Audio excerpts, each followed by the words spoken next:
Hello and welcome to Incredible Abhishek. So, we are continuing with our polity lecture series, and in this class, we are starting with a new chapter that is the Supreme Court of India. तो last lecture में हमने parliament वाला chapter जो है वो complete किया है ना। 3 लेक्चर्स में हमने उसको कंप्लीट किया क्योंकि वो बहुत बड़ा चैप्टर था और बहुत इंपॉर्टेंट भी था। तो अब हम आगे बढ़ रहे हैं, सुप्रीम कोर्ट ऑफ इंडिया हम शुरू करते हैं और हम बहुत सीक्वेंसली कर रहे हैं सब कुछ, जैसे हर बुक्स में दिया होता है, जैसे कॉन्स्टिट्यूशन में दिया है उसी तरीके से। हमने पहले जब बात करी थी, जब गवर्नमेंट के बारे में हमने बात करनी शुरू कर दी थी, तो हमने बोला था कि executive plus legislature plus judiciary. हमने एग्जीक्यूटिव देख लिया यूनियन लेवल पे, लेजिस्लेचर देख लिया यूनियन लेवल पे, अब हम जुडिशियरी देख रहे हैं। ठीक है, तो सुप्रीम कोर्ट के बारे में आज हम पढ़ेंगे। तो सुप्रीम कोर्ट ऑफ इंडिया, जब भी इस इंस्टीट्यूशन का नाम आता है तो इसके साथ बहुत सारे इमोशंस, बहुत सारी लीगैलिटी, बहुत सारा फेथ कहीं ना कहीं साथ में जुड़ा हुआ होता है। सुप्रीम कोर्ट ऑफ इंडिया एक ऐसा बॉडी है, एक ऐसी इंस्टीट्यूशन है जिसको दुनिया की सबसे फाउंडेशनल वैल्यू जो होती है उसको इंटैक्ट रखने का रिस्पॉन्सिबिलिटी दिया गया है। जॉन रॉल्स ने कहा था कि justice is the first virtue of any society. Justice जो होता है ना, जस्टिस, न्याय, इज द फर्स्ट वर्च्यू, मतलब ये पहला virtue is something which is valuable, which is something which is a quality. तो it is the first virtue जो एक सोसाइटी के पास होनी चाहिए, सबसे पहला वैल्यू जो किसी समाज में होना चाहिए, दैट इज जस्टिस। और इस जस्टिस को इन्फोर्स करने का जो काम है वो इंडिया में दिया गया है जुडिशियरी को। और जो इंडियन जुडिशियल सेटअप है, उस जुडिशियरी में वो एक इंटीग्रेटेड सेटअप है, मतलब वो इस तरीके का दिखता है, एक के ऊपर एक के ऊपर एक। उस इंटीग्रेटेड का ये जो टॉप है, ये जो एपेक्स कोर्ट है, इसका नाम है सुप्रीम कोर्ट। तो ये एक ऐसी इंस्टीट्यूशन है जिसको काम दिया गया है कि आप जो फर्स्ट वर्च्यू है एक सोसाइटी का, उसको आप इंश्योर करें। ठीक है, आपने एक नाम सुना होगा, श्री अल्लादी कृष्णस्वामी अय्यर, है ना। ये कौन है? तो ये सबसे पहले तो हमारी कॉन्स्टिट्यूशन की जो ड्राफ्टिंग कमिटी थी उसके एक मेंबर हैं। इनका नाम है अल्लादी कृष्णस्वामी अय्यर। ठीक है, इन्होंने सुप्रीम कोर्ट ऑफ इंडिया के बारे में एक बात कहा। इन्होंने बोला कि Indian supreme court has more powers than any other supreme court in any part of the world. दुनिया के किसी कोने में, किसी सुप्रीम कोर्ट में से सबसे ज्यादा पावर अगर किसी के पास है तो वो इसके पास है। किन्होंने कहा था? अल्लादी कृष्णस्वामी अय्यर। क्यों? क्योंकि ये संविधान का कस्टोडियन है, इसको संविधान की रक्षा करनी है। आज तक हम जिस एक डॉक्यूमेंट पे इतना प्राउड करते हैं, इतना फेथ दिखाते हैं, सब कुछ हम मानते हैं कि दिस इज द फाउंडेशन, वो जो कॉन्स्टिट्यूशन ऑफ इंडिया है, वो जो कॉन्स्टिट्यूशन है, उस कॉन्स्टिट्यूशन की फाउंडेशनल स्ट्रेंथ, फाउंडेशनल जो वैल्यू है, उसको कंजर्व करने की जो रिस्पॉन्सिबिलिटी दी गई है वो सुप्रीम कोर्ट को दी गई है। तो ये वॉच डॉग है कॉन्स्टिट्यूशन का। And the way Indian supreme court has functioned over the years, like almost last 75 years में जो इंडियन सुप्रीम कोर्ट जिस तरीके से फंक्शन कर रही है और किया है इसने, जिस बोल्डनेस को दिखाया गया है कॉन्स्टिट्यूशन सुप्रीम कोर्ट द्वारा, जिस इंटेग्रिटी को दिखाया गया है, दैट इज अनमैचेबल, राइट।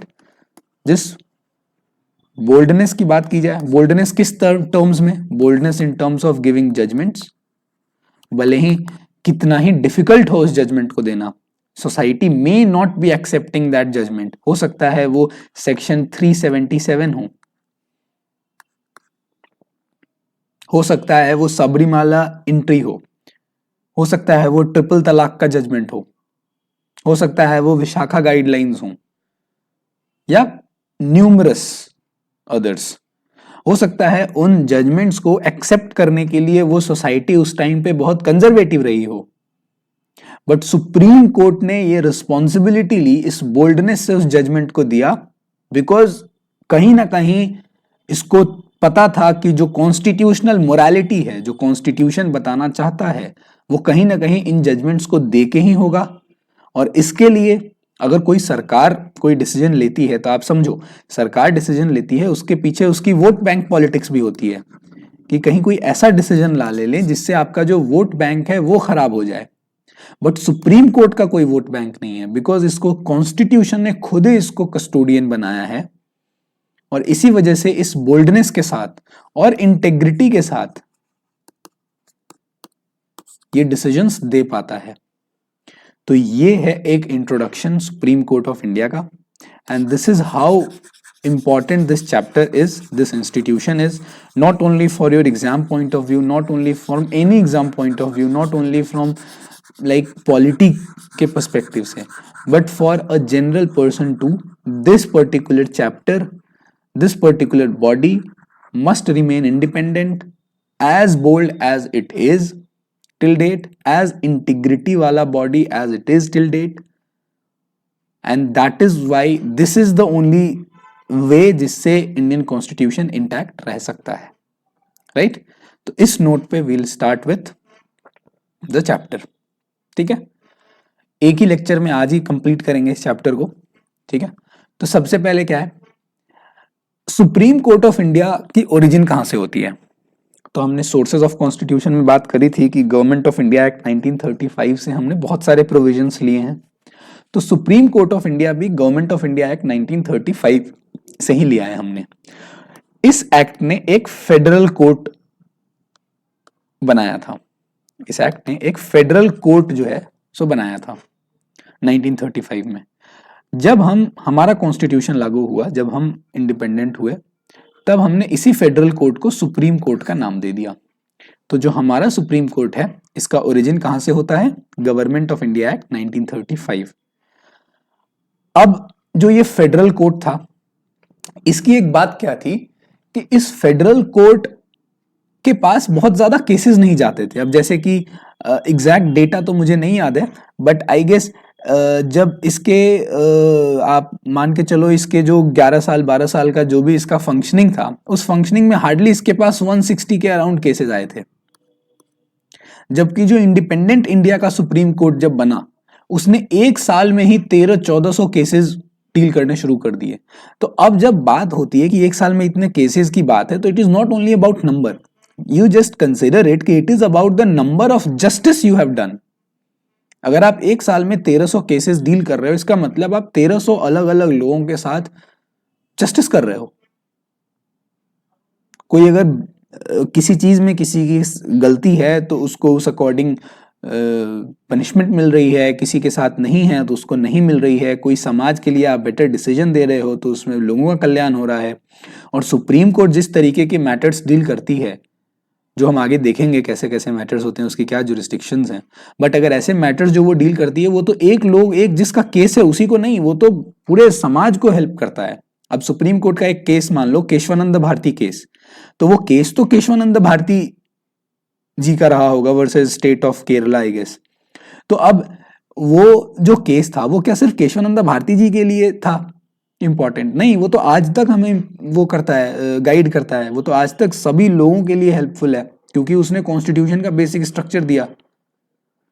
तो इस वजह से नंबर ऑफ केसेस का बड़ा इंपॉर्टेंट रोल रहता है। तो इंडियन सुप्रीम कोर्ट इस चीज पे बहुत प्राइड लेती है कि ये फर्स्ट ईयर से ही अपने प्रेडिसेसर का जो बैगेज था, जो कहीं ना कहीं एक बैगेज था इंपीरियलिज्म का, कि वो अंग्रेजों के अंडर का कोर्ट था, उसको पहले साल से ही खत्म करके आगे बढ़ना शुरू किया है। ठीक है। दूसरा क्या है कि इंडिया में एक independent and integrated judicial system है। जैसे कि यहाँ पे जो जुडिशियरी है वो अलग नहीं है। जैसे हम बात करते हैं ना कि यूनियन एग्जीक्यूटिव अलग है, स्टेट एग्जीक्यूटिव अलग हैं, अलग अलग इलेक्शंस होते हैं, सब कुछ अलग अलग है। लेकिन जुडिशियरी में ऐसा नहीं है। Supreme court, high court, subordinate courts, ये सारे एक इंटीग्रेटेड हैं। एक है जो मैंने ट्रायंगल बनाया था ना, ये ऐसे ही है, ये पिरामिड जैसा है, जिसमें ऊपर में सुप्रीम कोर्ट होती है। तो इंटीग्रेटेड भी है एंड इंडिपेंडेंट भी है। ऑफकोर्स इंडिपेंडेंस तो सबसे बड़ा इसका एस्पेक्ट है ना, क्योंकि आप समझो अगर जुडिशियरी इंडिपेंडेंट होगी तभी तो वो बिना किसी बायसनेस के डिसीजन दे पाएगी। उसको तो बायसनेस नहीं चाहिए ना डिसीजन मेकिंग में। तो इंडिपेंडेंट तो है ही बिल्कुल। इसके इंडिपेंडेंस के लिए बहुत से काम किए गए हैं, बताऊंगा मैं क्या क्या काम है।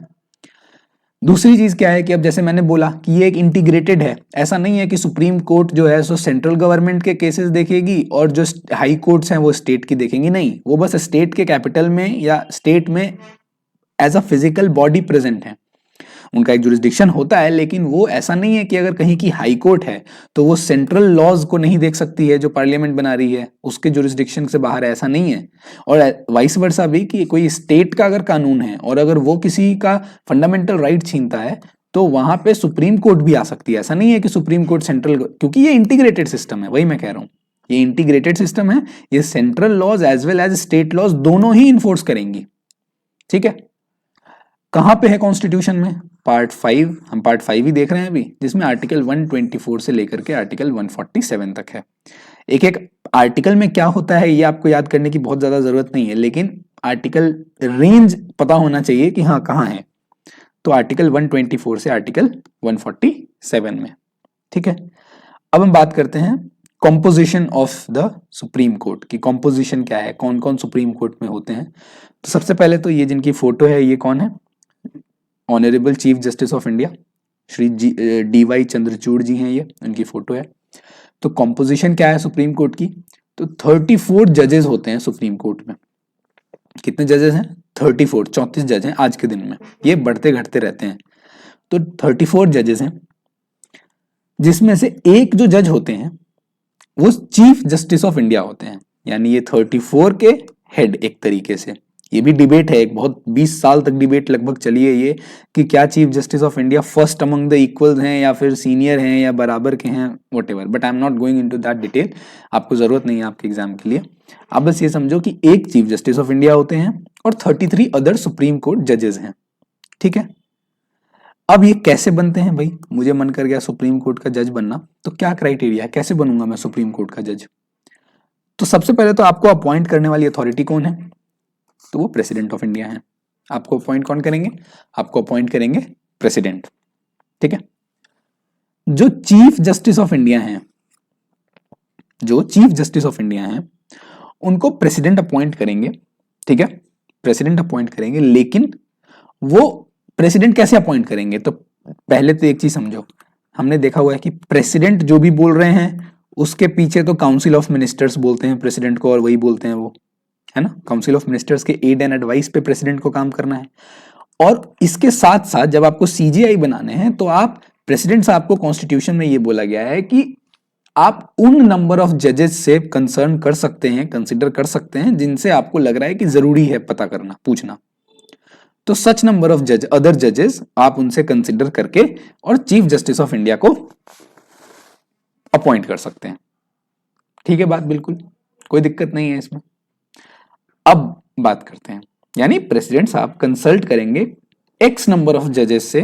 वो जजेस सुप्रीम कोर्ट के हो सकते हैं, वो जजेस हाई कोर्ट के हो सकते हैं, कहीं के भी होंगे। अगर प्रेसिडेंट साहब को जो अच्छा लगे, कि प्रेसिडेंट साहब को लगता है कि नहीं नहीं चीफ जस्टिस को अपॉइंट करना है, तो एक मुझे लगता है मद्रास हाई कोर्ट के चीफ जस्टिस से बात कर लेता हूं, एक सुप्रीम कोर्ट के सीनियर जज से बात कर लेता हूं, एटसेट्रा एटसेट्रा। खैर अभी हम आगे पढ़ेंगे, तो अब तो प्रेसिडेंट बन गया है कि जो सीनियर मोस्ट सुप्रीम कोर्ट के जज होंगे वो चीफ जस्टिस बन जाते हैं। ये एक कन्वेंशन है, ये मान लिया है सबने अनसेड तरीके से, कहीं रिटर्न रूल नहीं है, लेकिन मान लिया गया है कि जो भी सुप्रीम कोर्ट के नेक्स्ट सीनियर मोस्ट जज होंगे उनको चीफ जस्टिस बनाना है। ये कन्वेंशन है, फॉलो होता है। तो अपॉइंट करेंगे प्रेसिडेंट अदर नंबर ऑफ जजेस से पता कंसल्ट करके। अब आते हैं बाकी 33 जज जो हैं वो कैसे अपॉइंट होंगे। तो ऑफ कोर्स अथॉरिटी तो प्रेसिडेंट ही है, प्रेसिडेंट अपॉइंट करेंगे, लेकिन क्या, अब आप एक समझो बात, क्या डिबेट क्या है। देखो हमने बात करी है कि एग्जीक्यूटिव, लेजिस्लेचर एंड जुडिशियरी, है ना। और हमने अभी देखा कि जुडिशियरी का इंडिपेंडेंट रहना बहुत जरूरी है। खैर इंडिपेंडेंट रहना तो सबका बहुत जरूरी है ना।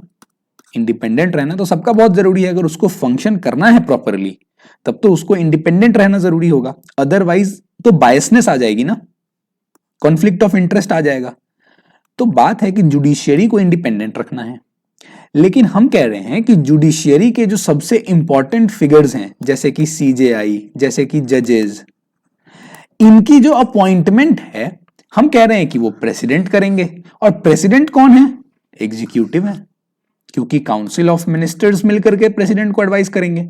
तो अब तो ऐसा होगा कि प्रेसिडेंट को या गवर्नमेंट को जो मिनिस्टर्स हैं यानी प्राइम मिनिस्टर हैं, उनको अगर मान लो मिस्टर ए बहुत अच्छे लगते हैं कि ये जज जो हैं बहुत अच्छे हैं, क्यों अच्छे हैं? क्योंकि ये जो जज है ना, ये हमारे गवर्नमेंट के फेवर में डिसीजंस देंगे हमेशा, तब तो ये प्रेसिडेंट साहब इनको अपॉइंट करने को ये बोलेंगे काउंसिल ऑफ मिनिस्टर कि सर आप जो है मिस्टर ए को अपॉइंट कीजिए, और प्रेसिडेंट साहब को तो अपॉइंट करना पड़ेगा। तो ये कहां की इंडिपेंडेंस रही? तब तो जुडिशियरी फंक्शन कर ही नहीं पाएगा, क्योंकि मिस्टर ए एज एक्सपेक्टेड वो हमेशा गवर्नमेंट को फेवर करेंगे। तब क्या जस्टिस हो पाएगा? नो। तो ये तो बड़ा, आप अभी बात कर रहे थे हम कि इंडिपेंडेंट होना चाहिए, और अभी बात कर रहे हैं कि नहीं नहीं प्रेसिडेंट अपॉइंट करेंगे। तो ये तो बड़ा डिबेट है। तो यही बात हुई।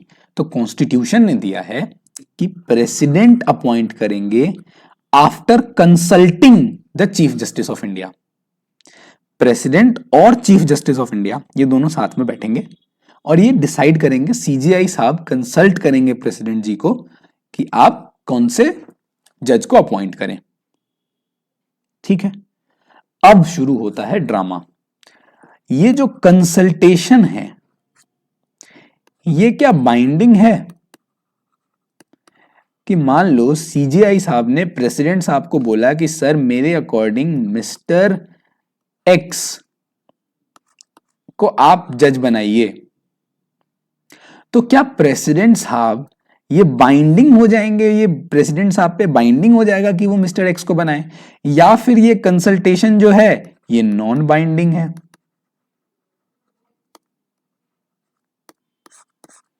कि भाई ठीक है सीजीआई साहब आपने मिस्टर एक्स का नाम दिया, thank you so much, but मेरा मन नहीं है तो मैं वाई को बनाऊंगा।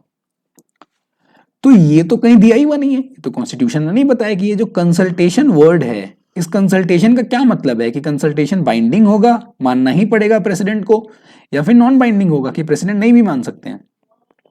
तो इस वजह से शुरू हुआ एक लगभग 18-20 साल चलने वाला केसेस और कंट्रोवर्सी। इन कंट्रोवर्सी को सुप्रीम कोर्ट के 4 केसेस में डील किया गया। इसका आंसर, ये इतना कॉम्प्लेक्स बात था, ये इतना कॉम्प्लेक्स चीज था कि इसका आंसर सुप्रीम कोर्ट को भी एक केस में नहीं मिला। सबसे पहले 1982 में इस पे विवाद आया, फिर उसके 11 साल बाद 1993 में विवाद आया। पहले केस में जो डिसीजन दिया वो दूसरे में फिर और विवाद बढ़ा, फिर 1993 में आया, फिर तीसरा विवाद 1998 में आया, और फिर फाइनली जाकर के, वैसे तो तीसरे में ही फाइनल डिसीजन हो गया था, बट एक और गवर्नमेंट ने डिसीजन लिया था जिसका फाइनल 2015 में सबसे रिसेंटली हुआ है। अब ये क्या है ये मैंने हैंडआउट में नहीं दिया है आपको, ये मैं आपको यहां एक्सप्लेन कर दूंगा, बट मैंने जो पर्पस है कि अभी क्या सिस्टम है ये मैंने हैंडआउट में दिया है, तो वो हम देखेंगे। वैसे मैं आपको एक्सप्लेन कर देता हूं कि क्या है ये चारों केसेस। इन केसेस को जो है ना सो जजेस केसेस कहते हैं, जजेस केसेस। तो जो फर्स्ट जजेस केस था that was of course 1982। I told you 1982 में बोला गया कि कंसल्टेशन का मतलब है, जो कंसल्टेशन वर्ड है वो नॉट बाइंडिंग है। Consultation is not binding. Consultation का सीधा मतलब है कि भाई अपने विचार प्रकट करिए सीजेआई साहब, आप आपके विचार को, मेरी मर्जी मैं मान भी लूं, मेरी मर्जी तो मैं ना भी मानूं, मतलब मैं कहीं से भी बाइंडिंग ये चीज नहीं हो जाएगी कि मुझे मानना ही है। फर्स्ट जजेस केस ने ये कहा, कंट्रोवर्सी खत्म नहीं हुई, तो 1993 में आ गया सेकंड जजेस केस। सेकंड जजेस ने ये कहा कि कंसल्टेशन का मतलब होता है कंकरेंस, मतलब कंसल्टेशन अगर दिया कि अगर जो advice chief justice of India ने दिया प्रेसिडेंट साहब को, वो जो चीज है वो प्रेसिडेंट साहब पे बाइंडिंग हो जाएगी। मतलब इसने सीधा ही रिवर्स कर दिया फर्स्ट जजेस केस के जजमेंट को। लेकिन इसने एक बात कह दी इसने एक बात ये कही कि सीजेआई जो रिकमेंडेशन, जो कंसल्टेशन प्रोवाइड करेंगे प्रेसिडेंट साहब को, वो सीजेआई साहब का अकेले का रिकमेंडेशन नहीं होगा, वो सीजेआई साहब किन्हीं 2 सीनियर जजेस से पहले पूछेंगे। मतलब मानो कि आप सीजेआई हो, आप सुप्रीम कोर्ट के चीफ जस्टिस ऑफ इंडिया हो, आपको प्रेसिडेंट साहब से ये आया खबर कि भाई साहब आप अपना कंसल्टेशन देने आइए मुझे, कॉन्स्टिट्यूशन ने आपको बोला है कि आपको मुझे कंसल्टेशन देना है। तो सीजेआई साहब क्या करेंगे, कंसल्टेशन देने से पहले अपने ही सुप्रीम कोर्ट के 2 सीनियर जजेस के साथ बैठेंगे एक मीटिंग में और उनसे मांगेंगे एक नाम, अ नेम। ये वो नेम होगा जो सीजेआई और ये 2 सीनियर जजेस, ये 3 लोग मिलकर नाम डिसाइड करेंगे और ये नाम सीजेआई साहब लेकर के जाएंगे प्रेसिडेंट साहब के पास और बोलेंगे ये जो नाम है ये मैं कंसल्टेशन आपको देता हूं, आप इन नाम को जज बना दीजिए सुप्रीम कोर्ट का। तो ये सेकंड जज केस ने कहा, लेकिन ये जो नाम प्रेसिडेंट साहब को दिया ये बाइंडिंग हो जाएगा। प्रेसिडेंट साहब इस नाम को नहीं बोल सकते क्योंकि सीजेआई प्लस जजेस, 2 सीनियर जजेस ऑफ सुप्रीम कोर्ट का ये डिसीजन है और इंडिपेंडेंस ऑफ सुप्रीम कोर्ट बनी रहे, इसलिए ये काम सुप्रीम कोर्ट को ही करना चाहिए, जुडिशियरी को ही करना चाहिए और ये दे देंगे। ये सेकंड जजेस केस ने कहा। अब बात आई थर्ड जजेस केस की। ये तो थोड़ा बहुत लगा ना आपको भी, सुन के लगा कि नहीं नहीं ये तो बढ़िया है, लॉजिकल लग रहा है कि ठीक है भाई जुडिशियरी का काम जुडिशियरी को साजे। अब आता है थर्ड जजेस केस। इसमें बेसिकली कुछ नहीं कहा गया, सब कुछ सेम था, बस ये बोला गया कि ये जो 2 सीनियर जजेस से आपको पूछना था ना, आप 2 सीनियर जजेस से ना पूछ करके 4 सीनियर जजेस से पूछिए सीजेआई साहब। मतलब प्रेसिडेंट साहब के पास जब आपको एडवाइस, वो एक नाम देने जाना हो कि जिन नाम को सुप्रीम कोर्ट जज बनाना है, तो वो नाम देने से पहले आप सीजेआई प्लस 4 जजेस, सीनियर जजेस ऑफ सुप्रीम कोर्ट से आप बातें करें। आप 5 लोग जो हैं, आप 5 लोग डिसाइड करें एक नाम और वो नाम प्रेसिडेंट साहब के पास जाएगा और प्रेसिडेंट साहब के लिए ये कैसा हो जाएगा, बाइंडिंग हो जाएगा। सो थर्ड जजेस केस जो है वो आज के दिन में चलता है। फोर्थ का मैं बताऊंगा क्या बात है। इसी सीजेआई प्लस 4 जजेस जो हैं, ये 5 लोग, इन्हीं 5 लोगों को बोला जाता है कोलेजियम। अब न्यूज़पेपर वगैरह में कहीं भी कोलेजियम टर्म आए तो आप समझ जाना कि सीजेआई प्लस 4 जजेस, ठीक है। यही है कोलेजियम सिस्टम। कोलेजियम एक नेम डिसाइड करती है और ये नेम प्रेसिडेंट के पास जाता है, प्रेसिडेंट फाइनली उनको अपॉइंट कर देते हैं। प्रेसिडेंट उस नाम को चेंज नहीं कर सकते हैं, यानी एग्जीक्यूटिव के हाथ में अब नहीं है कि कौन जज बनेगा, राइट। इसी से इंडिपेंडेंस इंश्योर होती है जुडिशियरी की। तो ये है थर्ड जजेस केस। अब बात आती है फोर्थ जजेस केस क्या है। तो हुआ क्या था कि 99th कॉन्स्टिट्यूशन का अमेंडमेंट हुआ, कॉन्स्टिट्यूशन का 99th अमेंडमेंट हुआ 2014 में, और उसमें एक बॉडी बनाई गई जिस बॉडी को बोलते हैं एनजैक, national judicial appointment commission.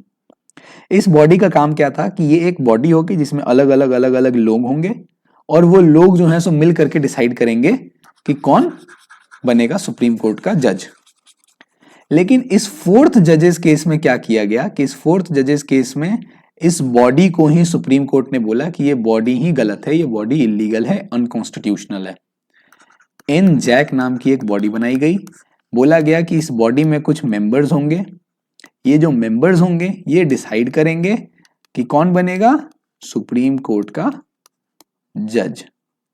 Supreme court ने क्यों इस बॉडी को अनकॉन्स्टिट्यूशनल बोला? क्योंकि सुप्रीम कोर्ट के अकॉर्डिंग इस जो मेंबर्स थे ना, इस मेंबर्स में एग्जीक्यूटिव के कुछ लोग थे। तो सुप्रीम कोर्ट ने बोला भाई ये सारा जो 3 जजेस केसेस का ड्रामा मैंने 20 साल तक लगभग किया है, ये तो इसी एग्जीक्यूटिव का से ना हो जुडिशियरी में, इसी को बचाने के लिए कि भाई एग्जीक्यूटिव के हाथ में ना हो कि कौन जज बनेगा और कौन नहीं। और तुम अब एक बॉडी बना के नया उसको फैंसी नाम दे करके और फिर तुम वही कह रहे हो कि हाँ एग्जीक्यूटिव घुसा रहे हो तुम इस मेंबर में।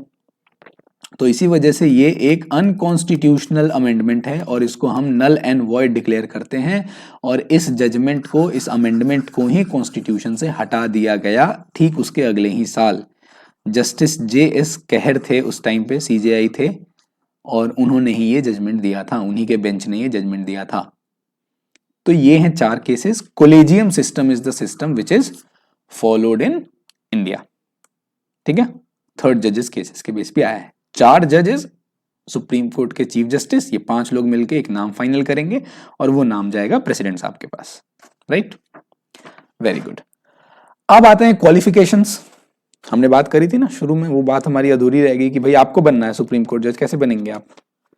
तो ऐसे बनेंगे, ये क्वालिफिकेशंस आपकी होनी चाहिए। सबसे पहले तो सबसे मुश्किल वाली, सिटीजन ऑफ इंडिया। कहाँ के आप सिटीजन होने चाहिए भाई साहब? आप हिंदुस्तान के सिटीजन होने चाहिए, भारत के। ये तो सबसे मुश्किल है, हर जगह यही आ जाता है, तो ये याद करना बहुत मुश्किल है ना। खैर, तो सिटीजन ऑफ इंडिया तो क्वालिफिकेशन में है ही। दूसरा, या तो देखो ये ऑब्लिक है, ये इसका मतलब होता है और, एंड नहीं। इनमें से, इन तीनों में से, ये ए, ये बी, ये सी, इन तीनों में से कोई एक कंडीशन फुलफिल होनी चाहिए, बस, तीनों नहीं। पहला कंडीशन है सिटीजन ऑफ इंडिया, प्लस या तो आप किसी हाई कोर्ट के जज रहे हो फॉर 5 इयर्स। आप किसी हाई कोर्ट के जज रहे हो 5 इयर्स।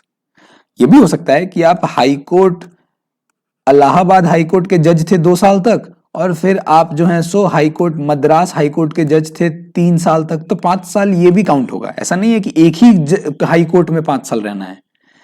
एक हाई कोर्ट या 4 हाई कोर्ट मिला करके भी आप सब टोटल मिला के आप हाई कोर्ट में, किसी भी हाई कोर्ट में 5 साल जज होने चाहिए। चलिए, अगर आप ये नहीं है मान लीजिए, तो ये और की बात हो रही है। तो अगर आप किसी हाई कोर्ट के भी, अगर आप 10 साल तक एडवोकेट थे, तब भी आप चलेंगे। आप इंडियन सिटीजन हैं और 10 साल तक आप अलग अलग हाई कोर्ट में या किसी एक ही हाई कोर्ट में 10 साल तक आपने प्रैक्टिस की है, तब भी आप एलिजिबल हैं। और तीसरा है कि आप एक डिस्टिंग्विश्ड जूरिस्ट होने चाहिए, मतलब एक्सेप्शनल जूरिस्ट। आपकी जूरिस्प्रूडेंस जो है वो बहुत अव्वल दर्जे की होनी चाहिए, आप बहुत अच्छे जस्टिस होने चाहिए। लेकिन ये कौन बताएगा? ये तो बड़ा वेग है, ये तो बड़ी वेग बात है। कौन बताएगा कि आप बहुत अच्छे जज हैं? तो इसमें दिया हुआ है कि in the opinion of president, president साहब के ओपिनियन में आप एक डिस्टिंग्विश्ड जूरिस्ट होने चाहिए। अगर आप में ये 2 कंडीशंस हैं कि आप इंडियन सिटीजन तो हैं ही, साथ में आप इन तीनों में से कोई भी एक हैं, एनी वन, तो आप एलिजिबल हैं सुप्रीम कोर्ट के जज बनने के लिए। ठीक है, अब आती है कि एक बार जज बन गए, कितने दिन तक जज रहेंगे भाई? तो जज रहने का, जज का कोई टर्म नहीं दिया गया है कि जैसे कि होता है ना कि आप इतने टर्म के लिए हैं, इतने साल के टर्म के लिए, तो आपको टर्म नहीं दिया गया। You are not given any tenure, no fixed tenure.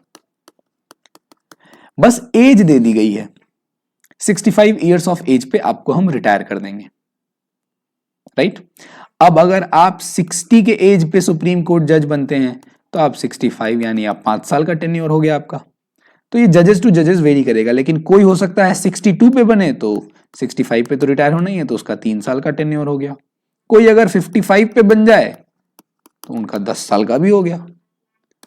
तो ये बात है, इसीलिए सुप्रीम कोर्ट जजेस का कोई टेन्योर नहीं दिया गया है, इनका बस एज है कि ये 65 इयर्स ऑफ एज तक जो है सो सुप्रीम कोर्ट के जज रहेंगे। ऑफ कोर्स रिजाइन कर सकते हैं भाई, रिजाइन करने की किसी को भी वो है। रेजिग्नेशन अपना किसको देंगे? तो ऑफ कोर्स जिन्होंने अपॉइंट किया है उनको रेजिग्नेशन देंगे, जाएंगे प्रेसिडेंट साहब के पास और कहेंगे कि सर ये लीजिए मेरा रेजिग्नेशन, मैं कल से काम पे नहीं आऊंगा। यही होता है ना रेजिग्नेशन का मतलब। तो रिजाइन कर सकते हैं। किसको देंगे रेजिग्नेशन? प्रेसिडेंट साहब को। ये याद रखना है किसको देंगे। कभी कभी ये सब डाउटफुल हो जाता है बहुत कि अरे वो सीजीआई को तो नहीं देंगे, वो किसी और को, लॉ मिनिस्टर को तो नहीं देंगे। तो याद रखना है वो प्रेसिडेंट को देंगे। तीसरा है रिमूवल। अच्छा, बहुत जगह ना बहुत बच्चे यूज करते हैं एक टर्म कि सुप्रीम कोर्ट के जज ना इम्पीच होते हैं। बिल्कुल गलत वर्ड है। मैंने आपको इम्पीचमेंट का वर्ड का मतलब बताया था जब हम प्रेसिडेंट पढ़ रहे थे, तो कि ये है 100% लेजिस्लेटिव प्रोसीजर है इम्पीचमेंट। बाकी सारे प्रोसीजर रिमूवल होते हैं।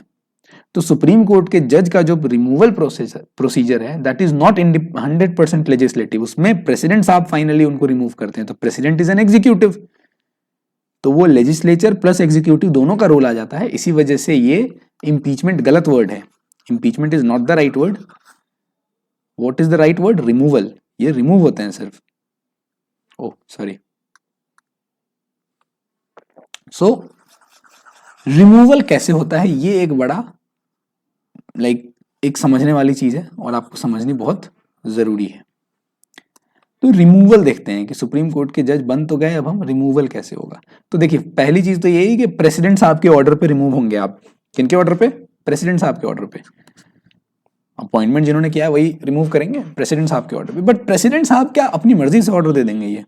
तो ऑफ कोर्स नॉट, ये तो सुनने में ही नहीं अच्छा लगता आपको। तो पहले तो आप ये समझ लिए कि रिमूवल होगा क्यों। तो रिमूवल होने का दो ग्राउंड है, इन्हीं दो ग्राउंड पे रिमूवल होगा। बहुत वेग वर्ड दिए गए हैं बट ग्राउंड्स दो हैं सिर्फ। ऐसे आप नहीं हटा देंगे क्योंकि इंडिपेंडेंस भी तो बना के रखनी है ना। अगर उनका हटाना, आप समझो एक बात, अगर जजेस का रिमूवल इतना आसान हो गया तब तो आपको नहीं लगता कि जो भी जज सुप्रीम कोर्ट के जो भी जज हैं गवर्नमेंट के अगेंस्ट डिसीजन कुछ भी देंगे तुरंत उनको रिमूव कर दिया जाएगा? तब कहां की इंडिपेंडेंस बची? इसी वजह से रिमूवल को बहुत टफ रखना is right, it is very important for the independence of the supreme court, for the independence of the judiciary and for the protection of the constitution. तो पहले तो दो ही ग्राउंड है, इन्हीं ग्राउंड्स पे आप रिमूव कर सकते हैं। पहला ग्राउंड क्या है? Proved misbehaviour.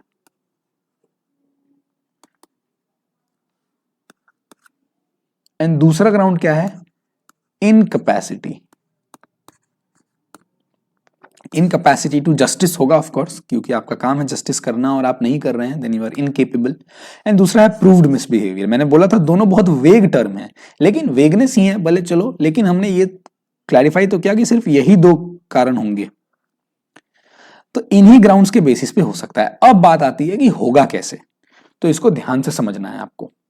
देखिए सबसे पहले तो कॉन्स्टिट्यूशन में क्या बात दी गई है? कॉन्स्टिट्यूशन में यह बात दी गई है कि प्रेसिडेंट साहब एक ऑर्डर निकालेंगे और उस ऑर्डर के तहत, मैं एक थोड़ा ये ब्लैंक स्पेस में आपको बताता हूं इसके बारे में। हाँ यहाँ इतना सही है। तो प्रेसिडेंट साहब क्या करेंगे कि एक ऑर्डर निकालेंगे, उस ऑर्डर में ये लिखा हुआ होगा कि मैं सुप्रीम कोर्ट के इस जज को रिमूव कर रहा हूं। लेकिन ये ऑर्डर तभी आएगा, प्रेसिडेंट साहब ये ऑर्डर तभी निकालेंगे जब ये बात फाइनल हो जाएगी कि इस ऑर्डर को निकालने से पहले दोनों हाउसेज ने, यानी लोकसभा प्लस राज्यसभा, इस दोनों हाउस ने इस बात को अप्रूव कर दिया है कि इन जज को हटा देना है। यानी 550 के around members, 545 members and Rajya Sabha के 250 के अराउंड मेंबर्स। ये 550 कौन से लोग हैं? रिप्रेजेंटेटिव्स, हमारे रिप्रेजेंटेटिव्स। पिछले 3 क्लासेस से हम यही पढ़ रहे थे पार्लियामेंट में। ये लोगों के रिप्रेजेंटेटिव्स हैं। ये सारे अगर अप्रूव कर देंगे, और वो भी अप्रूव ऐसे वैसे नहीं, स्पेशल मेजॉरिटी से। स्पेशल मेजॉरिटी याद है ना? 2/3 of present and voting plus 50% of total membership of the house, दोनों एक साथ फुलफिल होना चाहिए। मैंने आपको एग्जांपल देके समझाया था 15-20 मिनट लेकर के मेजॉरिटी वगैरह। थोड़ा कंफ्यूजिंग होता है बट आई होप आपने रिवाइज कर लिया होगा। तो मैं कह रहा हूं कि ये अप्रूव पहले तो लोकसभा भी करे, राज्यसभा भी करे और दोनों स्पेशल मेजॉरिटी से करे, तब ये ऑर्डर जाएगा प्रेसिडेंट के तरफ से कि हाँ इनको हटाओ। अब बात आती है तो कॉन्स्टिट्यूशन ने कह दिया। अब आप समझो और मुश्किल बात, और मुश्किल बात यह है कि अब एक आता है जजेस इंक्वायरी एक्ट ऑफ 1968। ये एक पार्लियामेंट ने एक कानून बनाया, जजेस इंक्वायरी एक्ट ऑफ 1968। ठीक है, इस कानून में डिटेल में प्रोसीजर दिया गया कि कैसे सुप्रीम कोर्ट के जो जज हैं वो इम्पीच होंगे। ठीक है, अब इसने कुछ कुछ बातें कही, वैसे आप एक बार पढ़ लेना, मैंने हैंडआउट में इसलिए नहीं दिया है क्योंकि मतलब उतना वो इंपॉर्टेंट नहीं है, रादर सबसे बढ़िया बात ये होती है कि आप साथ में मेरे अगर हो तो इंटरेक्ट करो और ये सब चीजें आपको लगे कि इंपॉर्टेंट है तो आप खुद नोट डाउन करो इसको, तो इससे आपकी एक्टिव मेमोरी, आप एक्टिवली एंगेज होते हो rather than spoon feeding, this will be a better exercise of your mind. तो अगर आपको लगे इंपॉर्टेंट है आप जॉट डाउन कर लो, मैंने आपको बोला ही है कि रनिंग नोट्स के लिए हमेशा कुछ ना कुछ रखो अपने पास। तो अब जजेस इंक्वायरी एक्ट में क्या बोला गया, तो जजेस इंक्वायरी एक्ट में बोला गया कि मान लो हम मानते हैं मिस्टर ए एक जज हैं सुप्रीम कोर्ट के, मिस्टर ए इज अ जज ऑफ सुप्रीम कोर्ट। क्या कर रहे हैं मिस्टर ए, मान लो मिस्टर ए को रिमूव करने का मन बन चुका है लोगों का, इनको रिमूव करने का किसी को मन कर रहा है, then what will happen is, इस एक्ट, ये एक्ट क्या बोलता है कि देखो अगर लोकसभा है, अगर लोकसभा के आप मेंबर हो और आपको इन जज साहब को, मिस्टर ए जज साहब को हटाना है, तो आप 100 मेंबर्स ऑफ लोकसभा को अग्री करो इस बात पे, अपने प्रपोजल पे, और अगर आप एक राज्यसभा के मेंबर हो तो 50 मेंबर्स को। हम कह रहे हैं कि इस चीज पे हम वोटिंग करें स्पेशल मेजॉरिटी से, उससे पहले तो आप 100 लोगों को लोकसभा में तैयार करो जो ये बात माने कि हाँ मिस्टर ए साहब, मिस्टर ए जस्टिस को नहीं रहना चाहिए जज, इनको रिमूव हो जाना चाहिए, रिमूव कर देना चाहिए। और अगर आप राज्यसभा में ये करने को सोच रहे हो तो आप 50 लोगों को अग्री करो इस बात पे। अगर मान लो आपने ये भी कर लिया, पहले तो यही बहुत मुश्किल है, अगर आप फालतू के रीजन की वजह से कर रहे हो तो 100 मेंबर अग्री ही नहीं करेंगे, 50 मेंबर अग्री ही नहीं करेंगे, लेकिन मान लो आपने ये कर लिया, मान लो आपने ये चीज कर ली, तो आप क्या करेंगे, दूसरा चीज ये है कि उस हाउस के जो प्रिसाइडिंग ऑफिसर है ना, अगर आपने 100 मेंबर या 50 मेंबर एज डिपेंडिंग कि कौन से हाउस के हैं आप, उसमें अग्री करा लिया, तो आप वो एक लेटर भेजोगे आप प्रिसाइडिंग ऑफिसर के पास। उस लेटर में क्या होगा, प्रपोजल होगा कि आप वोटिंग करवाएं हाउस में, हम स्पेशल मेजॉरिटी से मिस्टर ए जज को रिमूव करेंगे। अब दूसरा स्टेज ऑफ परेशानी यह है इस चीज को कराने में कि प्रिसाइडिंग ऑफिसर की अपनी मर्जी है कि वो एक्सेप्ट करे या रिजेक्ट कर दे ये प्रपोजल। अगर उसने रिजेक्ट कर दिया, भले आपने 100 लोगों को मना लिया था लोकसभा में, भले आपने 50 लोगों को मना लिया था राज्यसभा में, बट अगर प्रिसाइडिंग ऑफिसर ने रिजेक्ट कर दिया तो वो बात वहीं खत्म होगी, वोटिंग के लिए नहीं जाएगा अब। लेकिन मान लो ये भी आप कर गए, बहुत आप एकदम सोच के ही आए हो कि भाई कुछ भी हो जाए रिमूव करना ही है, तो मान लो एक्सेप्ट भी करा लिया आपने, आपने ऐसे ऐसे वैलिड पॉइंट्स दिए उनके सामने कि उनको एक्सेप्ट करना पड़ा, चलो एक्सेप्ट कर लिया। अब क्या होगा कि एक्सेप्ट करते ही वोटिंग नहीं हो जाएगी, एक्सेप्ट करने के बाद जो प्रिसाइडिंग ऑफिसर हैं वो एक 3 मेंबर कमिटी बनाएंगे। ये प्रिसाइडिंग ऑफिसर अभी कर रहे हैं, अभी वोटिंग नहीं हुई है, कॉन्स्टिट्यूशन ने बोला हुआ है कि वोटिंग करा के ये कराओ, स्पेशल मेजॉरिटी से पास कराओ और रिमूव करो, लेकिन इसको और टफ करने के लिए हमने ये वोटिंग होने से पहले भी इतने मल्टीपल स्टेजेस डाल दिए हैं कि 100 लोगों को मनाओ, प्रिसाइडिंग ऑफिसर को मनाओ, और तब एक 3 मेंबर की कमिटी भी बना दी। अब इस कमिटी में क्या होते हैं कि इस कमिटी में सुप्रीम कोर्ट के चीफ जस्टिस होते हैं सीजेआई, किसी एक हाई कोर्ट के चीफ जस्टिस होते हैं, chief justice of high court, कोई भी एक हाई कोर्ट, और एक डिस्टिंग्विश्ड जूरिस्ट होते हैं।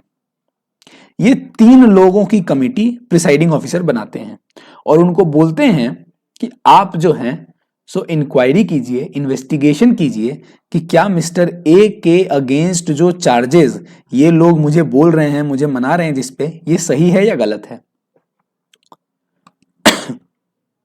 ठीक है, मान लो वो 3 मेंबर कमेटी बन गई। अब देखो अब और मुश्किल हो गया क्योंकि इस पूरे 3 मेंबर कमेटी में कोई भी एग्जीक्यूटिव या लेजिस्लेचर का नहीं है, ये तो सारे जुडिशियरी के लोग हैं। तब तो यहां पे कोई भी अनफेयर मींस या कोई भी इनजस्टिस होने का तो कोई सवाल ही नहीं उठता है। अभी तक तो क्या थे, लोकसभा के मेंबर थे, राज्यसभा के मेंबर थे, प्रिसाइडिंग हाउस के थे, ये सब एक पॉलिटिकल एफिलिएशन के आदमी हैं। लेकिन अब तो सिर्फ जुडिशियरी के लोग हो गए, तो अब तो फेयरनेस होनी चाहिए। तो अब अगर मान लो इन तीनों ने भी ये पाया कि नहीं, मिस्टर ए के अगेंस्ट जो चार्जेस लगे हैं वो सारे चार्जेस करेक्ट हैं, तब तो बात थोड़ी सी अब गड़बड़ हो जाती है, क्योंकि अब तो वोटिंग होगी। अब वोटिंग से हम नहीं बचा सकते। हमने बहुत ट्राई किया कि गलत इंसान अगर हैं, लेकिन अब बात यह है ना कि 100 लोग भी मान गए, प्रिसाइडिंग ऑफिसर को भी वैलिड लगा इसलिए उन्होंने एक्सेप्ट कर लिया, 3 मेंबर कमिटी ने भी पाया कि ये मिसबिहेवियर है, इनकैपेसिटी है। इसका मतलब अब डाउट ये जा रहा है कि मिस्टर ए जो है ना, थोड़ी सी गड़बड़ी तो है, इन्होंने कुछ तो गलत करा है।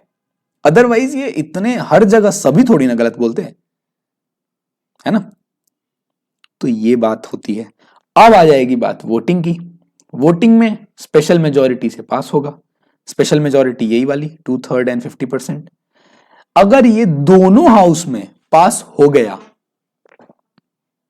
अगर ये दोनों हाउस में पास हो गया, तो ये चीज चला जाएगा प्रेसिडेंट साहब के पास, एंड प्रेसिडेंट साहब क्या करेंगे, फाइनली ये ऑर्डर निकाल देंगे that I remove this ex mister A as supreme court जज।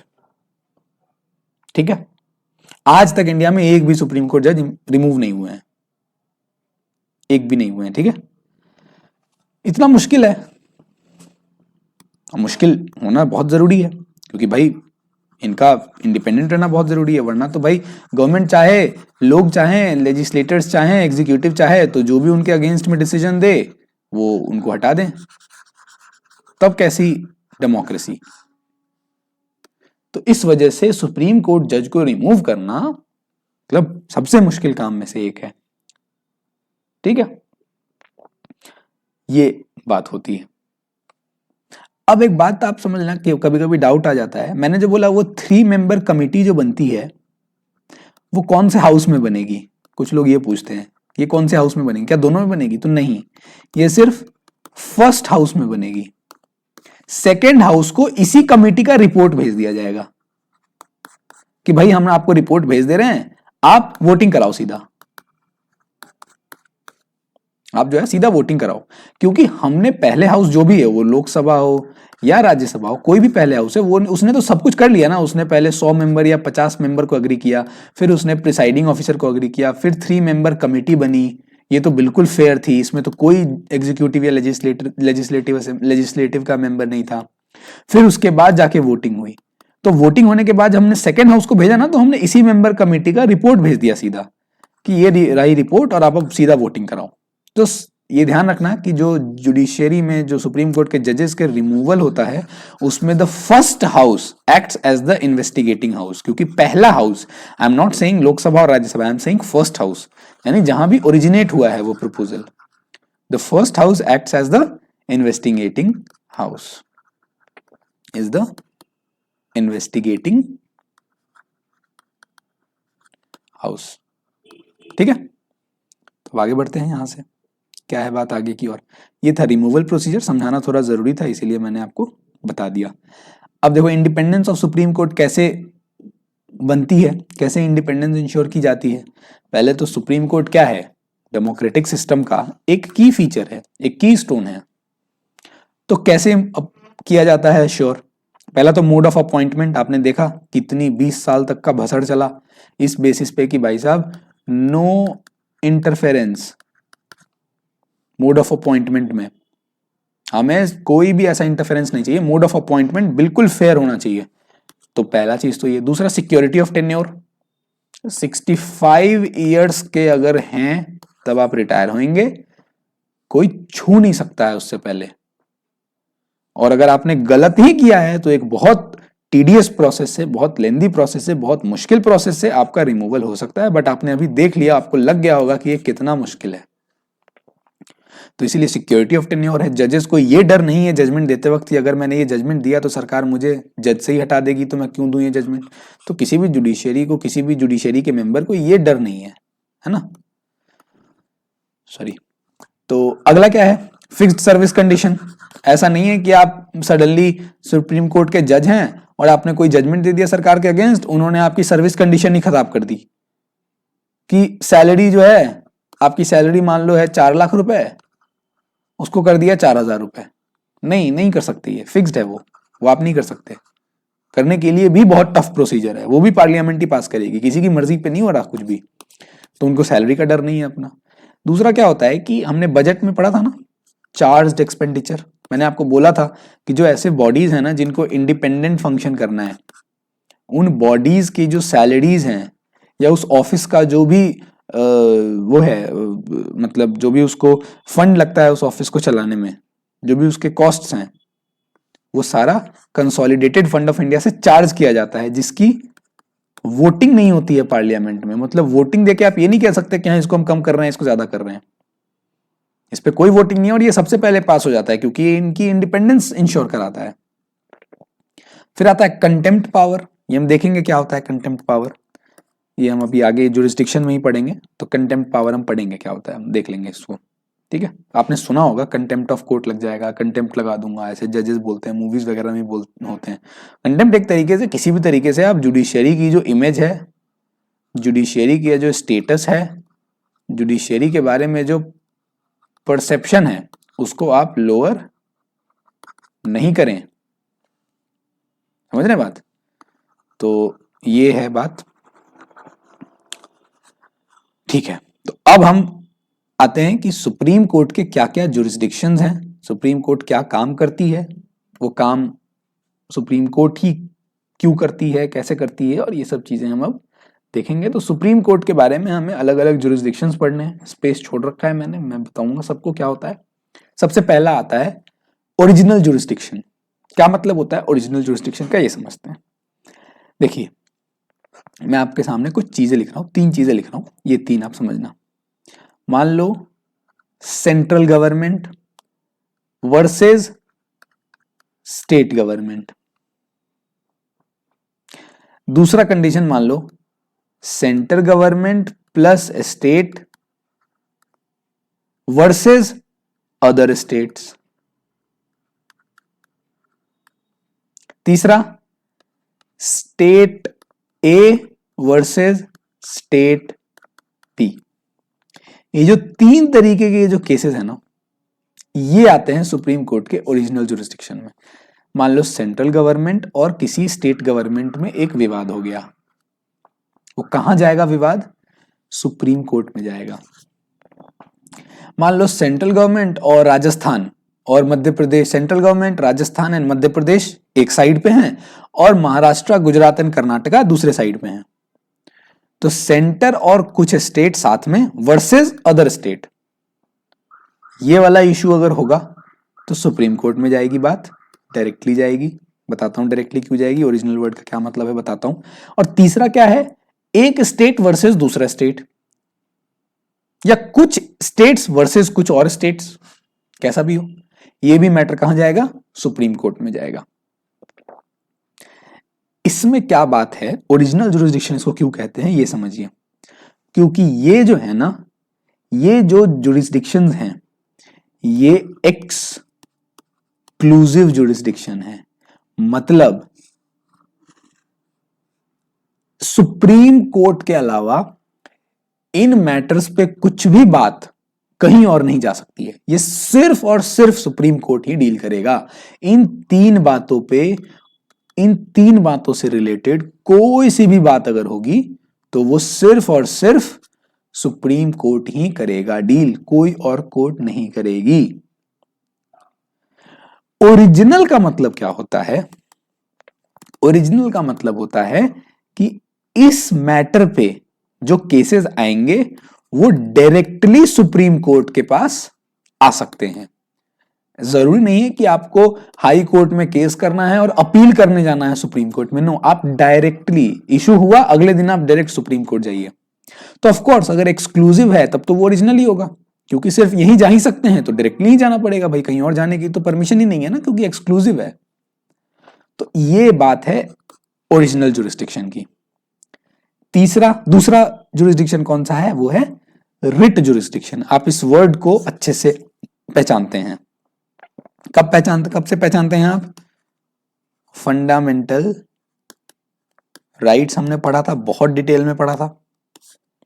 फंडामेंटल राइट्स सरकार या कोई कुछ राइट्स, कोई लोग भी, प्राइवेट पर्सन भी, अगर आपसे कोई लेता है, अगर आपकी फंडामेंटल राइट स्नैच कर रहा है कोई, कब क्या करते हैं आप? डायरेक्टली सुप्रीम कोर्ट जाते हैं। सुप्रीम कोर्ट क्या करता है? रिट्स इशू करता है। कौन कौन से रिट्स थे जो मैंने आपको पढ़ाए थे फंडामेंटल राइट्स वाले चैप्टर में? 5 रिट्स थे। उन पांचों के नाम आप कमेंट्स में लिखेंगे, ठीक है? पांचों रिट्स के नाम आप कमेंट्स में लिखेंगे जो मैंने आपको फंडामेंटल राइट्स में पढ़ाए थे। तो फंडामेंटल राइट्स अगर कोई लेता है, आपका स्नैच कर रहा है, तो आप डायरेक्टली सुप्रीम कोर्ट जा सकते हैं और सुप्रीम कोर्ट रिट्स इशू करता है इमीडिएटली। ये रिट जुरिस्डिक्शन हमने देखा था कि ये एक्सक्लूसिव तो नहीं है, लेकिन ओरिजिनल है। एक्सक्लूसिव इसलिए नहीं है क्योंकि आप हाई कोर्ट और सुप्रीम कोर्ट कहीं भी जा सकते हैं, आपके पास चॉइस है। एक्सक्लूसिव सिर्फ सुप्रीम कोर्ट ही नहीं। ओरिजिनल इसलिए है क्योंकि आप डायरेक्टली सुप्रीम कोर्ट जा सकते हैं। तो हमने इसके बारे में डिस्कस किया था, इसलिए तो इसमें बहुत कुछ नहीं है, मैंने रिवाइज करा दिया। आप मुझे पांचों रिट्स के नाम कमेंट्स में बता ही देंगे, आपको याद ही होगा सारे। तीसरा आता है एपेलेट जुरिस्डिक्शन। एपेलेट जुरिस्डिक्शन का मतलब क्या होता है कि कुछ जो अपील होते हैं ना लोअर कोर्ट्स में, जो लोअर कोर्ट्स की अपील होता है, वो भी सुप्रीम कोर्ट को देखना है। ऑफ कोर्स देखना है। आपने मूवी में देखा नहीं होगा कि हाँ हम इस केस का अपील जरूर करेंगे, आपने हमारे अगेंस्ट दिया लेकिन हम अपील करेंगे सुप्रीम कोर्ट में। तो अपील का मतलब होता है कि आपने जो है आप लोअर कोर्ट में गए थे, हाई कोर्ट हो सकता है, सबऑर्डिनेट कोर्ट भी हो सकता है किसी किसी केस में, और आप वहां से जो है अपील के थ्रू आप सुप्रीम कोर्ट आ रहे हैं, और अब जो सुप्रीम कोर्ट डिसीजन दे देगा वो फुल एंड फाइनल होगा, है ना? तो अपील भी है। अपील जो है वो तीनों मैटर में होता है। कॉन्स्टिट्यूशनल मैटर में भी होता है, कोई संविधान वाला इशू है, कोई संविधान का इंटरप्रिटेशन डिमांड कर रहा है, तो भाई संविधान का फाइनल वॉचडॉग कौन है, इंटरप्रिटेशन कौन करता है? Supreme court. कुछ हो सकता है सिविल केस हो, कुछ हो सकता है क्रिमिनल केस हो, यही हो सकते हैं ना 3 केस, और तो कोई केस नहीं होते। तो इन तीनों में ही आप अपील करने जा सकते हैं।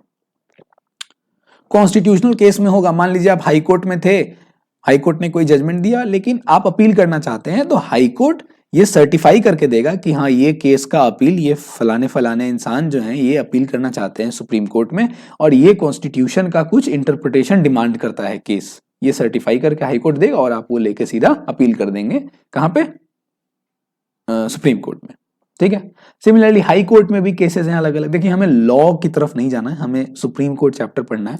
ऐसे बहुत लीगल मैटर्स होते हैं, जैसे बहुत लीगैलिटी है इन सब बातों में कि इतने 1000 का फाइन होगा तब आप जाएंगे, है ना? जिस फाइन को फिर 30th अमेंडमेंट से हटा दिया बाद में, तो वो क्या अमाउंट है, कितना हटा दिया, ये सब में नहीं जाना। बस आपको ध्यान ये रखना है कि कॉन्स्टिट्यूशनल मैटर में आप अपील कर सकते हैं, सिविल मैटर में कुछ क्राइटेरिया अगर आप फुलफिल कर रहे हैं तो आप कर सकते हैं। जैसे कि सिविल में है कि हाई कोर्ट अगर ये कह दे कि ये जो पर्टिकुलर केस है जिसके लिए अपील करने चाह रहे हैं ये पर्सन, ये कॉन्स्टिट्यूशन का इंटरप्रिटेशन डिमांड करती है, या कुछ लॉ के कुछ ऐसे क्वेश्चंस हैं जो ये आंसर कराना चाहती है ये केस, तो आप ऐसे कंडीशन है। फिर क्रिमिनल मैटर्स में भी था कि जैसे अगर हाई कोर्ट ये सर्टिफाई कर दे कि कोई ऐसा केस हो जाए, मान लो एक एग्जांपल मान लो कि आप किसी लोअर कोर्ट में गए, ठीक है, और हाई कोर्ट ने क्या किया, उस मान लो सबऑर्डिनेट कोर्ट ने आपको क्या किया था, आपको एक बाइज्जत बरी कर दिया था। सबऑर्डिनेट कोर्ट ने आपको बाइज्जत बरी कर दिया था, ठीक है? सामने वाली पार्टी चली गई अपील करते हुए हाई कोर्ट में, और हाई कोर्ट ने क्या किया कि आपको जो बाइज्जत बरी किया था उसको रिवर्स करके आपको डेथ पेनल्टी दे दी या 10 साल का सजा दे दिया। तब तो भाई कहां आप छूट रहे थे, कहां आप सीधा 10 साल की सजा और डेथ पेनल्टी पे चले गए। तो अगर ऐसा केस है तो आप अपील कर सकते हैं सुप्रीम कोर्ट में, है ना? या फिर हाई कोर्ट अपने आप ही कोई केस ले ले।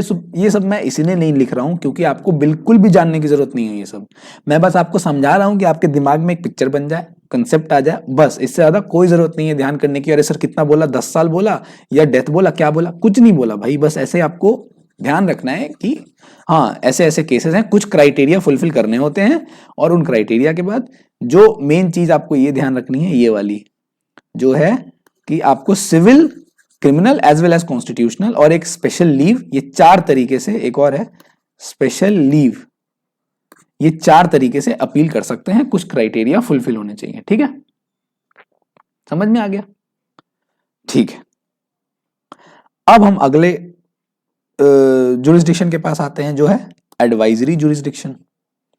एडवाइजरी जुरिस्डिक्शन का क्या मतलब होता है, तो ये थोड़ा सा समझने की जरूरत है। देखिए, सुप्रीम कोर्ट को एक स्पेशल काम दिया गया है। सुप्रीम कोर्ट को एक स्पेशल काम ये दिया गया है कि आप to advise the president of India, सिर्फ और सिर्फ ओनली भी है। एडवाइजरी जुरिस्डिक्शन का मतलब होता है कि सुप्रीम कोर्ट को यह काम दिया गया है कॉन्स्टिट्यूशन द्वारा कि आप प्रेसिडेंट ऑफ इंडिया को एडवाइज करें। ठीक है, अब सबसे पहली चीज तो यह है कि सिर्फ प्रेसिडेंट ऑफ इंडिया को, और किसी के एडवाइजर नहीं है सुप्रीम कोर्ट, सिर्फ प्रेसिडेंट ऑफ इंडिया का। ठीक है, अब ये 2 मैटर पे एडवाइज हो सकता है। प्रेसिडेंट जो है, मतलब एक तरीके से इसका उल्टा आप समझो कि सुप्रीम कोर्ट को प्रेसिडेंट को एडवाइस देना है, यानी प्रेसिडेंट कोई एडवाइस मांग सकते हैं सुप्रीम कोर्ट से। भाई सुप्रीम कोर्ट को कॉन्स्टिट्यूशन का इंटरप्रिटेशन करना है, लॉ के एक्सपर्ट्स वहां बैठे हुए हैं, जजेस इतने सारे, तो प्रेसिडेंट को कोई अगर मैटर पे लगे कि कोई लॉ का सवाल है, कोई कॉन्स्टिट्यूशन का सवाल है, तो वो पूछना चाहते हैं किसी से, तो उनको president since first citizen of India, तो हमने दिया कि आप सीधा सुप्रीम कोर्ट से एडवाइस मांग सकते हैं। ठीक है, अब क्या है, ये 2 मैटर पे एडवाइस मांग सकते हैं। पहला तो मैटर ये है कि कोई भी लॉ जो पब्लिक इंपॉर्टेंस का हो, है ना, कोई ऐसा लॉ जो पब्लिक इंपॉर्टेंस का हो, मतलब लोगों के इंपॉर्टेंस का हो, लोग उस लोगों के डे टू डे लाइफ के बारे में या किसी भी चीज के बारे में, लेकिन जन कल्याण के लिए हो या पब्लिक इंपॉर्टेंस का कोई कानून है, उस पर एडवाइस मांगना है।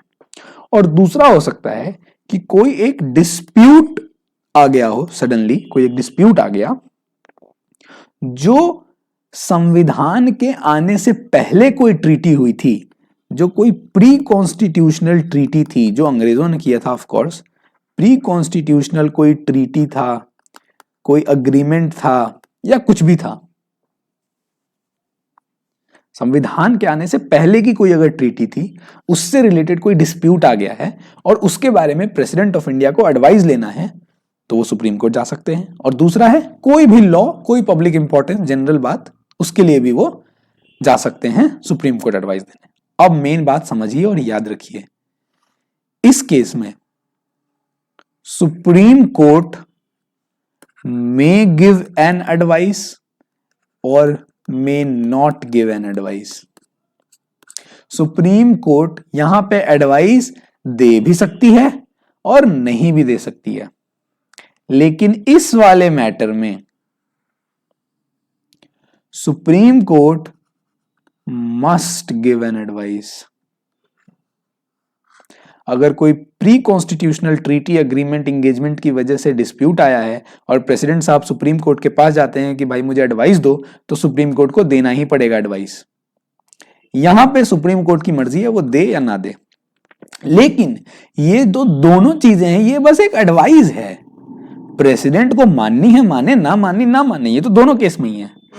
बट अगर डिस्प्यूट अराइज हो रहा है तो जरूर से जरूर उनको देना है सुप्रीम कोर्ट को एडवाइस। वो माने या ना माने वो तो ऑफ कोर्स प्रेसिडेंट पे, क्योंकि नाम ही है एडवाइस।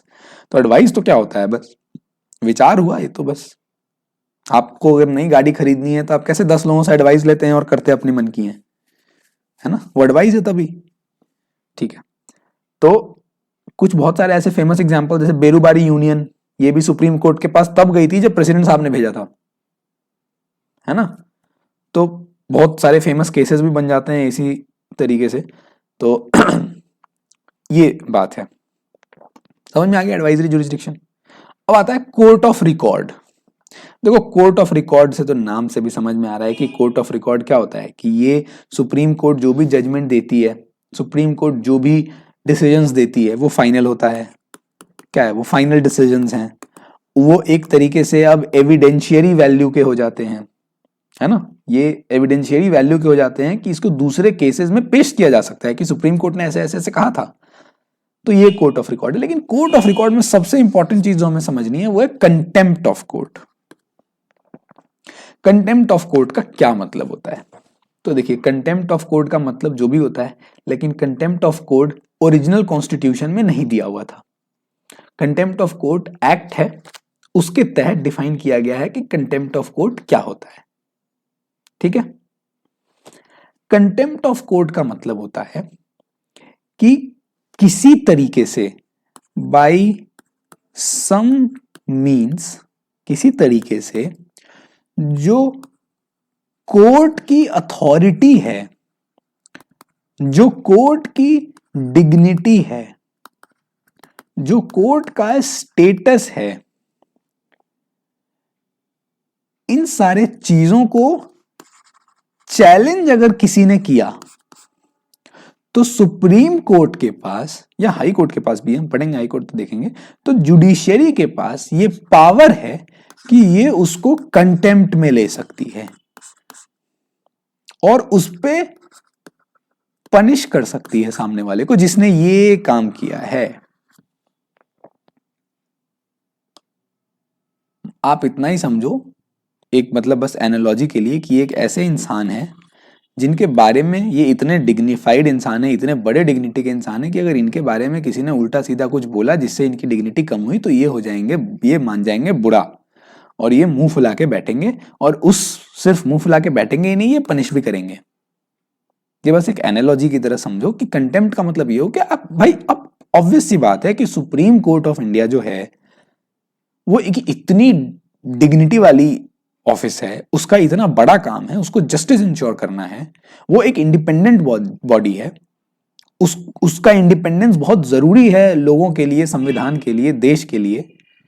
तो उसके अगेंस्ट उसकी अथॉरिटी को कोई अगर कम करे, उसकी डिग्निटी को कम करे, उसके स्टेटस को कम करे, तो दैट इज तो टोटली नॉट एक्सेप्टेबल, ये तो बहुत गलत चीज है। तो इस वजह से ये एक पावर सुप्रीम कोर्ट को दी गई है, सुप्रीम कोर्ट के लिए। अब इसमें दो तरह के कंटेम्प्ट होते हैं, ये आप जान लीजिए। कंटेम्प्ट दो तरीके के होते हैं, एक होता है सिविल कंटेम्प्ट और एक होता है क्रिमिनल कंटेम्प्ट। सिविल कंटेम्प्ट का मतलब क्या होता है कि सुप्रीम कोर्ट ने मान लो कोई ऑर्डर दिया है ना, कोई जजमेंट दिया, अब आपने विलफुली, मतलब जानबूझ के आपने उस जजमेंट या ऑर्डर को डिसोबे किया है। आपने जानबूझ करके, कि सुप्रीम कोर्ट ने ये दिया है ऑर्डर, मैं जानता हूं कि उसको फॉलो करना है, लेकिन मैं जानबूझ के उसको नहीं फॉलो करूंगा। मान लो सुप्रीम कोर्ट ने आपको यही कह दिया कि भाई आप हाजिर हो हमारे पास इस डेट को, आप नहीं हुए, तो भाई आपने जानबूझ के डिसोबे किया। या फिर सुप्रीम कोर्ट ने बोला कि भाई सुनो, तुम ऐसा करो कि एक अंडरटेकिंग तुमसे लूंगा मैं, आपने रिफ्यूज कर दिया कि नहीं मैं नहीं दूंगा। अगर आपने किसी ऑर्डर का, जजमेंट को विलफुली, जानबूझ के डिसोबे किया है, तो आप पे सिविल कंटेम्प्ट लगाएगी सुप्रीम कोर्ट।